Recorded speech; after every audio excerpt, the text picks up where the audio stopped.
عزیزانو دغه کور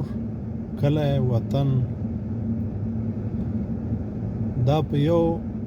کس باندې نه آبادېږي تر څو چې د کور مشران ځوانان کشران خویندې او ټول سره لاس یو نه کا موږ او تاسې لیدلی دي چې په کوم کور کې چې ټول په یو اند په یو فکر وي یو بل ته لاس ورکا او خپل مشر وټاکي د مشر خبره ومني څه چې مشر وایي کشران یې مني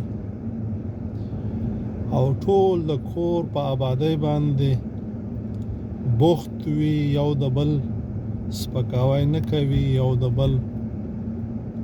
کامی نه غواړي یو د بل سپکه خپله شمیري یو د بل درد خپل شمیري هغه کورونه تل آباد وي او په کوم کور کې چې اتفاق وي ما خو ډېر ښه لیدلي دي چې یو ورور یې په یو روان وي او بل یې په بل روان وي او یا وي چې دی یو ګاونډي ته لاس ورکړی وي پلار ورته سپکوي او بل چې دی بل خپل ته لاس ورکړی وي ورور ورته سپکوي او هغه کورنۍ سپکه وي ورانه وي ګډه وډه وي که هر څومره هم ډېر وي لکه موږ خو تل خراب تل د بل لاس ته ناست تل یې سر ټیټ وي او تل چې دی په کور کې غم وي تل په کور کې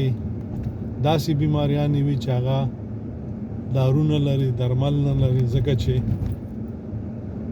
دوی په خپله ځانونه سپک کړي دي او په خپله ځانونه په رنځ باندې اخته کړي دي عزیزانو راځئ چې یو بل ته لاس ورکو